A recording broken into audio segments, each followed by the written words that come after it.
കനത്ത മഴയിലും കേരളത്തിലുടനീളമുള്ള 250 പരം തിയേറ്ററുകളിൽ ഹൗസ്ഫുൾ ഷോകളുടെ പ്രദർശനം തുടരുകയാണ് മമ്മൂട്ടി വൈശാഖ് കൂട്ടുകെട്ടിലൊരുങ്ങിയ മാസ് എന്റർടൈനിംഗ് ചിത്രം ടർബോ. വിജയ കൂട്ടുകെട്ട് മൂന്നാമതായി ഒന്നിക്കുന്ന ചിത്രം എന്ന നിലയിൽ പ്രഖ്യാപന നാൾ മുതലേ വലിയ ഹൈപ്പാണ് ടർബോയ്ക്ക് പ്രേക്ഷകർക്കും ആരാധകർക്കുമിടയിൽ ഉണ്ടായിരുന്നത്. ആ ഹൈപ്പിനോട് നീതി പുലർത്തിക്കൊണ്ട് ചിത്രത്തിന് പോസ്റ്റർ റിപ്പോർട്ട്സ് കൂടി ലഭിച്ചതോടെ എല്ലാ റിലീസിംഗ് കേന്ദ്രങ്ങളിലും ഹൗസ്ഫുൾ ഷോകളുടെ പെരുമഴ തീർത്തിരിക്കുകയാണ് ടർബോ. ഇന്ന് മോർണിംഗ് ഷോകൾക്ക് വലിയ തിരക്ക് ഉണ്ടായിരുന്നെങ്കിലും വർക്കിംഗ് ഡേ ആയതിനാൽ ഉച്ചയ്ക്ക് തിരക്ക് കുറയുമെന്നായിരുന്നു കരുതിയത്. എന്നാൽ നൂൺ ഷോക്കും ഒട്ടുമിക്ക എല്ലാ തിയേറ്ററും ഹൗസ്ഫുൾ ആയിരുന്നു. കേരളത്തിൽ ഒരുപാട് ജില്ലകളിൽ കനത്ത മഴ കാരണം റെഡ് അലർട്ട് പ്രഖ്യാപിച്ചിട്ടുണ്ടെങ്കിലും അതൊന്നും ടർബോയുടെ ഒക്യുപ്പൻസിയെ ബാധിച്ചിട്ടില്ല. ഇനി ഈവനിംഗ് നൈറ്റ് ഷോകളും ഹൗസ്ഫുള്ളിൽ തന്നെയാവും പ്രദർശിപ്പിക്കുക. കാരണം പല സ്ഥലങ്ങളിലും ഇതിനോടകം നൈറ്റ് ഷോകളുടെ ടിക്കറ്റ് സോൾഡ് ഔട്ട് ആയിട്ടുണ്ട്.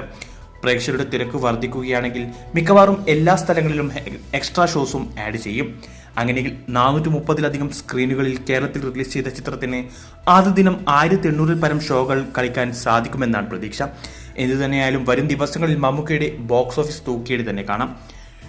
ടർബോയുടെ ആദ്യ ദിന കേരള കളക്ഷനെ കുറിച്ചുള്ള നിങ്ങളുടെ പ്രതീക്ഷകൾ കമന്റ് ചെയ്യൂ.